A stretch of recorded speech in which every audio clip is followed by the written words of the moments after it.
October 1st. Who's prepared for that? Well, I had to be prepared for that because it's the first Sunday of the month and it's our series on Jesus Said. So we're going to be looking at another thing that Jesus said this morning, but I'm not going to give it away right away. You know, people today misunderstand the word freedom. They believe it means that you are free to do whatever you want to do, whenever you want to do it, and wherever you want to do it, and to whom you want to do it. That world philosophy really fits into human nature. It doesn't fit with God, but it fits into human nature. And it's ruining our society, and in a lot of cases it infiltrated Christianity. And it's giving a very false perspective on Christianity. In the schools, children are taught at a very early age that they're their own boss. They figure out what they want to do. And the teachers now have to listen to the students. And if they want to do something about it, they get disciplined. You look in our world, and we got sports people that they can't really play sports. They don't cut it as a NFL quarterback. And so they find some cause to go after and to upset the apple cart and destroy things in our society and twist people's thinking. And of course, Hollywood does the same thing. They think that they represent the political correctness of our country or of their country. And they haven't got a clue because all they have is spoiled attitudes, really, if you think about it, because they're just playing in life. And that attitude is tough for those of us who want to live life the way God wants us to live life. It's really hard. It's an attitude of I don't have to conform to anyone or anything. I don't have to listen to anyone. I don't have to do like anyone says I have to do. I'm just going to do what I want to do. Satan's unleashed that destruction in our world. It's really interesting. Little babies like Annabelle, they just love to do what mommy and daddy do. They love to do what grandma and grandpa do and others do around them. So we have to be careful. And Dee Dee keeps reminding Grandpa, she's learning. But they learn and they absorb everything. She wants to eat at the table like we do as adults. She wants to use the utensils we do. Her utensils aren't even good enough anymore. Yesterday we were at a wedding and there was other children there at the wedding and there's a little 2-year-old girl and they just kind of connected. And they were best buddies and they were playing together. And that little girl was jumping up and down. And Annabelle's never jumped. And she's just starting to walk. And she tried jumping and she'd fall down. She'd get up and she'd try jumping again and fall down. Get up and try jumping again. That's what they do. That's how they pick up on things. And she was so excited.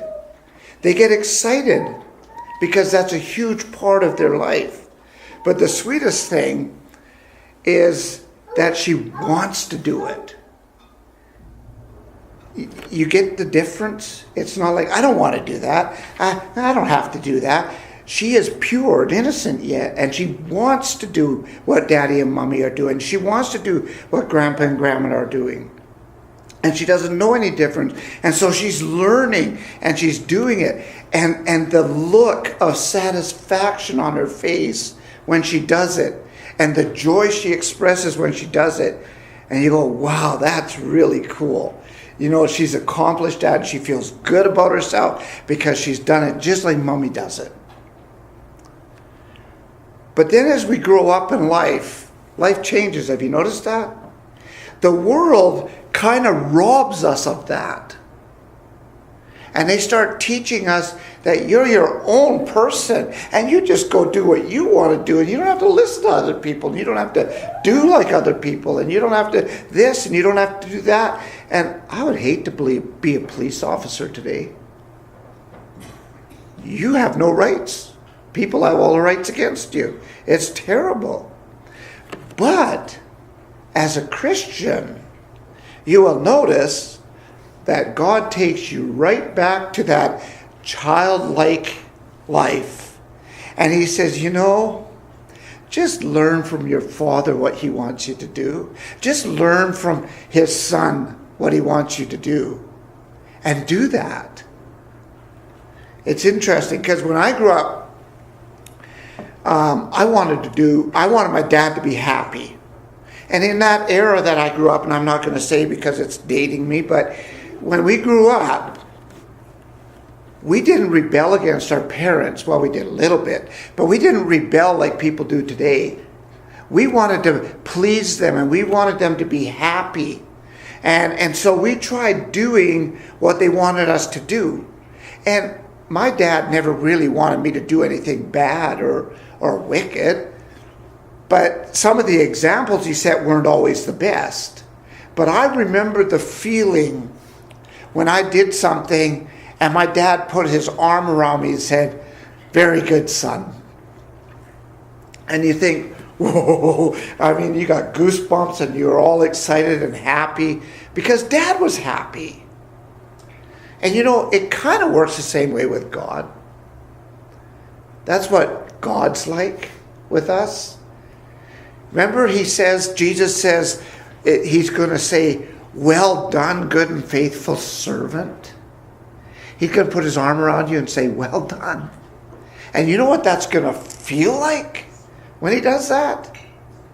Can you imagine? But we always had respect for our parents. We grew up learning to have a good work ethic. We learned that you didn't get anything unless you did something to get something. Everything wasn't handed to you on a silver platter. And we grew up learning to do things. There wasn't any challenge that was too big to learn to do. And we did them. And back in my day, a jack of all trades was what people needed to be. Because you fixed things that broke down. You did all these different things. And so you learn from your parents. Well, Jesus says a very similar thing in John chapter 5.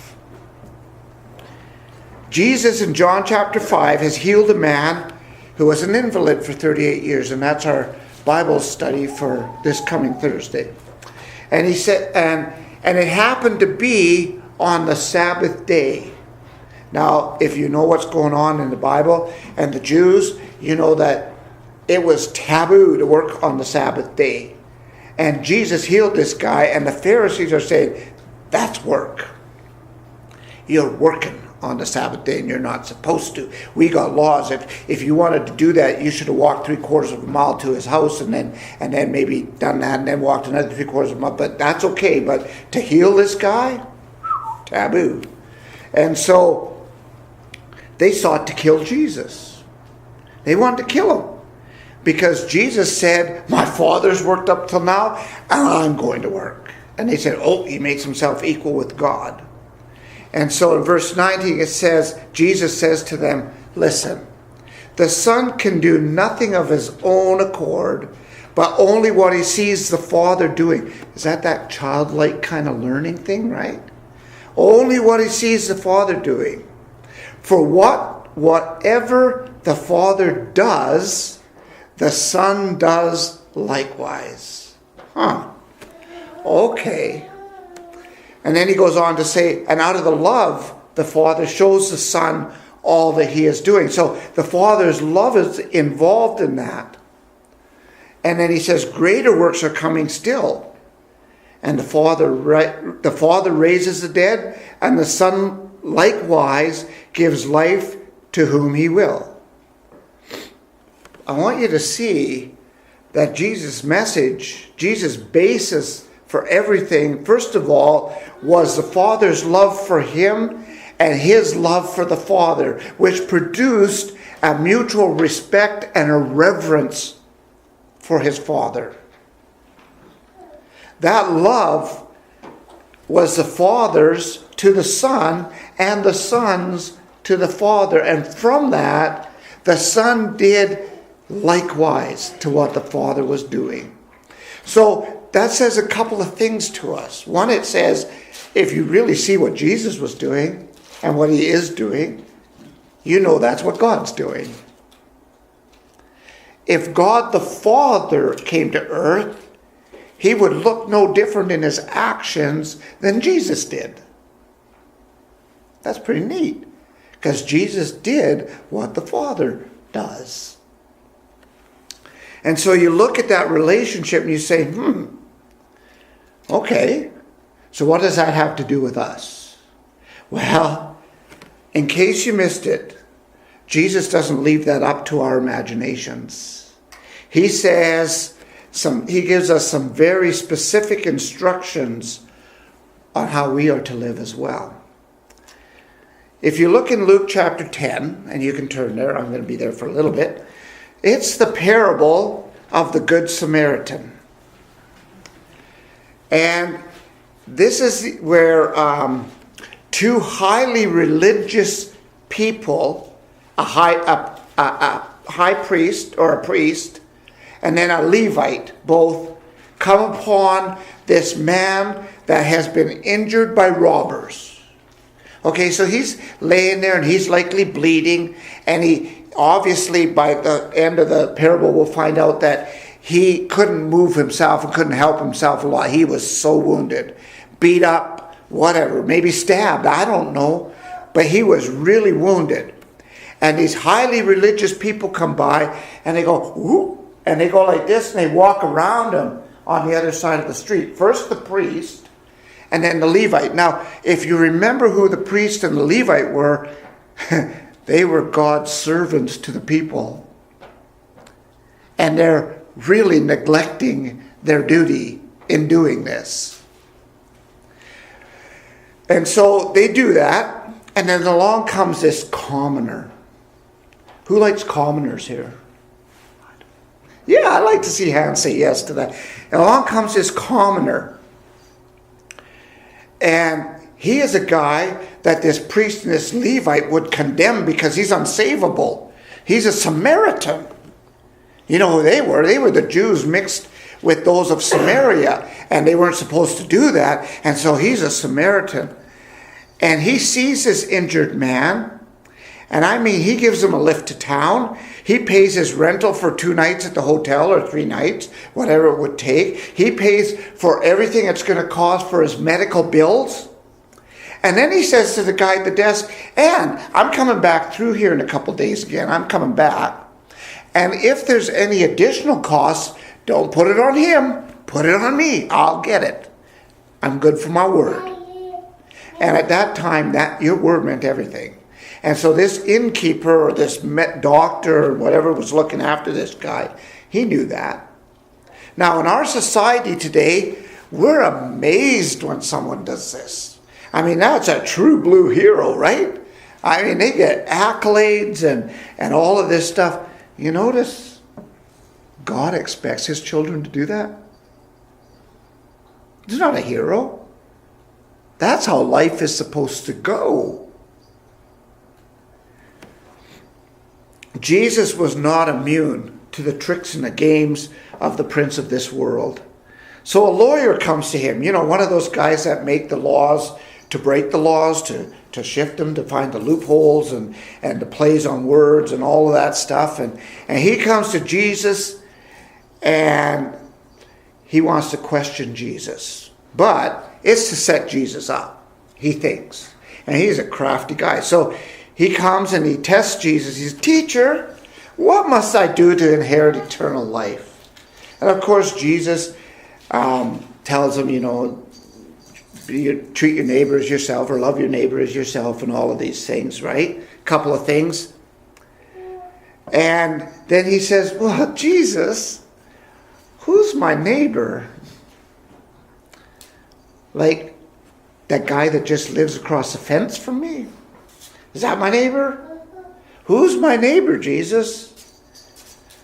And so Jesus tells him who his neighbor is. But Jesus asks him a question.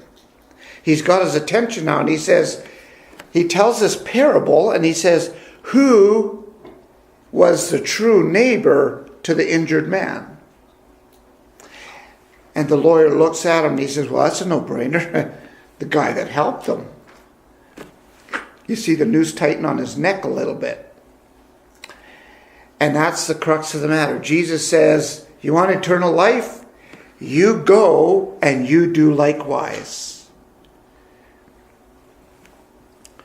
Jesus says that what he does, or what he approves of, is what we're supposed to do.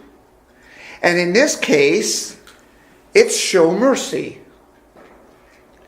We must show mercy to people. So what does that look like in yours and my life? Well, we can think we're all right and good and everything, and carry a chip on our shoulder and have our noses in the air and towards others and have unrealistic expectation of other people and ridicule them for all the wrong they're doing and everything. We can do that. Or we can show them mercy and try help them to change their situation by helping them to see Jesus and life through his eyes.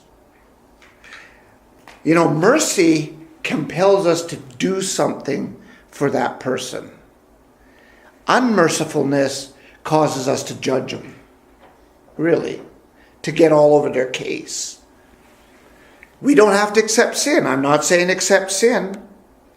We don't promote it. But we can show mercy. And I want to put it this way. The devil has injured this whole world spiritually. And a lot of people, our eyes aren't open to that fact. And the only ones that are going to open their eyes prayerfully are the ones that show them mercy and share Jesus with them. So we don't have to be too hard on people. We need to show them mercy because Jesus said, blessed are the merciful, for they'll receive mercy. And Jesus also taught the parable on mercy and said, show mercy as the Father has shown you mercy. You see, each and every one of us has received mercy from God. The least we can do is be merciful to others. And so Jesus teaches us that. So he says, go do that. Because that's what I do. I've shown you mercy. Go do likewise. But it's not just mercy. There's other things in life. If you turn to John chapter 13, and I think you all know what the 13th chapter of John's about. The first 17 verses or so is talking about Jesus washing his apostles' feet.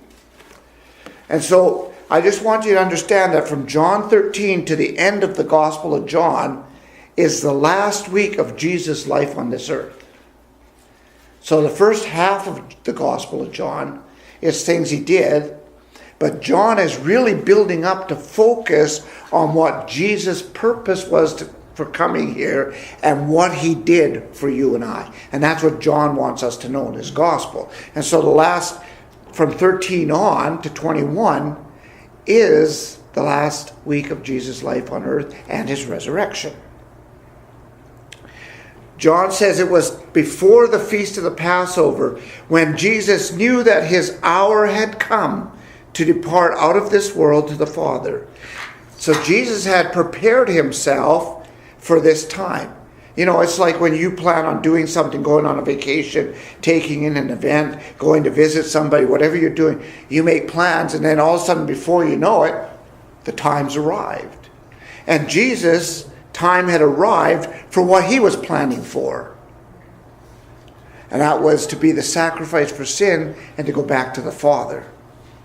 Now, there's been some misunderstanding on this passage, but Jesus does tell us what's going on. He knows the lesson that the apostles needed to learn. You know, when Jews entered a house, it was a servant's job to wash their feet because they wore sandals for the most part. Have you ever wore sandals, open-top sandals, and then walked down a dusty country road? What happens to your feet? Well, you take them off, and where the straps were on the sandals, it was nice white. Your feet were kind of clean. And the rest was just black dirt, right? Or dirt. And so that happened all the time there. So when you entered a house, you took your sandals off and the servant washed your feet. That was custom. Now, they walk into this house, Jesus and his apostles, and you know that for the 12, that would just take too much humility for one of them to wash the feet, right? Because the servant was supposed to do that. They were Jesus' disciples. Who that servant think it was not being there to wash their feet? So no one got the feet washed. So they're reclining at the table with unwashed feet. I don't know where the Pharisees were at that point, but they're there. And Jesus gets up and he washes their feet. The master teacher, the Messiah, gets up and washes their feet. And of course there's a little objection because now they're embarrassed because that's Jesus washing their feet. It should have been a servant. But Jesus says, what I've done, you go and do also. Now he could have just as well said, go do likewise. Could have been the same words. But he says, you go do as I have done. Well, what's he teaching? Well, some people say he's saying we need to wash each other's feet. How many of you walk in sandals in the wintertime? Open sandals. How many of you get dirty feet walking in open sandals in the wintertime? Okay, let's see what Jesus is talking about. It doesn't hurt that we wash each other's feet, I guess. That's not a big deal. But Jesus says, as I've given you the example, not a command, but an example. And what was he doing when he washed their feet? He was serving them. He was doing a service to them. Because I know all of this, because if you read in that passage, you continue on reading down, what does he start talking about? He says, listen guys, servant is not greater than his master, nor is a messenger than the one who sent him. If you understand this, blessed are you if you do them. Servant, be a servant. It doesn't just involve washing feet, it's being a servant. In every way, a servant. He's talking about serving each other, meeting each other's needs, helping out the ones who are suffering, rejoicing with the ones that are rejoicing. If someone's wounded, if someone's less fortunate and they need help, help them. But the truly needy, not the ones that want to come and abuse you and use you. And that happens sometimes, and that's part of life. But he says you need to be a servant. In fact, if you're a lazy person, you're in trouble. You're in big trouble at being a Christian. Jesus said it's opposite to what the world does. It's opposite to the world view. Because the greatest amongst you shall be your servant. Can you imagine? Bill Gates, the guy that's washing his floors in his house, looks at him and says, he's greater than me? Can you imagine that happening? But Jesus said that's the way it is. He said, whoever would be great among you must be your servant. He doesn't say, well, I would suggest you be a servant. He says he must be your servant. And Paul says, serve one another out of love. If you have a gift from God, use it in service of one another. It's a different mentality. So Jesus says, go and do likewise. Do like he does. Show mercy, serve, and everything else that he does. Go and do likewise. We have examples of showing mercy. We have examples of serving. We have so many examples from Jesus. And Jesus, all Jesus wants us to do is to be like him. Now, Jesus did as the Father does. He showed us and teaches us how to follow and lead the Father in living our lives. He didn't resist God. He didn't resist the Father or complain. He didn't say, no, that's not the way we should do it. I want to do it this way. He didn't do that. He humbly and faithfully submitted to the Father out of love and reverence for him. He wanted to please the Father. Jesus expects the same from you and I. He expects us not to question his will, not to rewrite his will, not to fight his will or complain about it. He just wants us to live his will for us. He expects you and I to humble ourselves, show reverence to him, faithfully submit to him out of his love for us and our love for him. Now you say, but that's hard.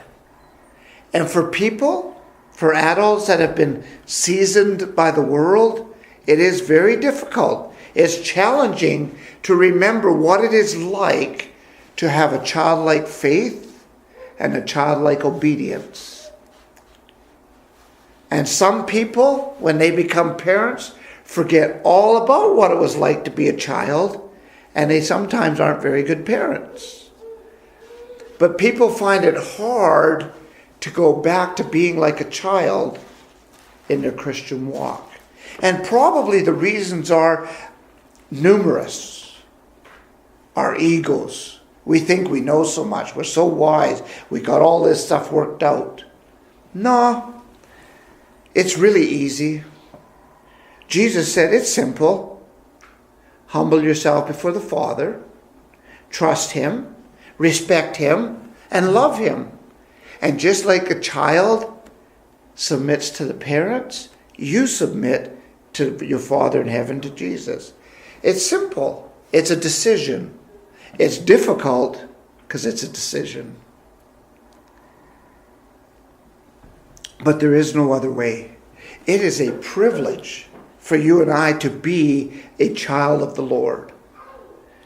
And we will have the same look on our faces and the same feeling in our hearts when we please the Father as Annabelle feels when she pleases her parents. So let's be faithful children and go do likewise. Do as Jesus has done. If we can help you with that, if you want to learn more about that, or if we can serve you in any way this morning, let it be known to us while we stand and sing.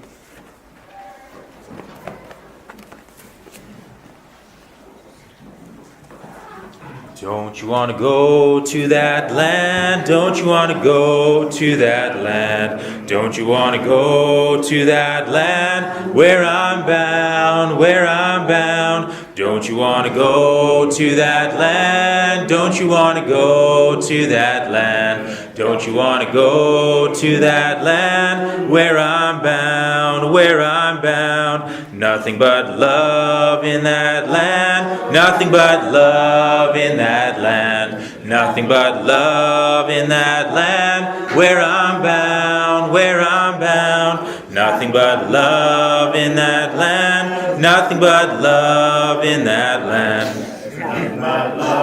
In that land where I'm bound, where I'm bound. Nothing but joy in that land, nothing but joy in that land. Nothing but joy in that land where I'm bound, where I'm bound. Nothing but joy in that land, nothing but joy in that land. Nothing but joy in that land where I'm bound, where I'm bound. Nothing but peace in that land, nothing but peace in that land. Nothing but peace in that land where I'm bound, where I'm bound. Nothing but peace in that land, nothing but peace in that land. Nothing but peace in that land where I'm bound, where I'm bound. I've got a Savior in that land. We've got a Savior in that land. We've got a Savior in that land where I'm bound, where I'm bound. We've got a Savior in that land. We've got a Savior in that land. We've got a Savior in that land. Where I'm bound, where I'm bound. So don't you want to go to that land? Don't you want to go to that land? Don't you want to go to that land? Where I'm bound, where I'm bound. Don't you want to go to that land? Don't you want to go to that land? Don't you want to go to that land? Where I'm bound, where I'm bound. Right on. You may be seated.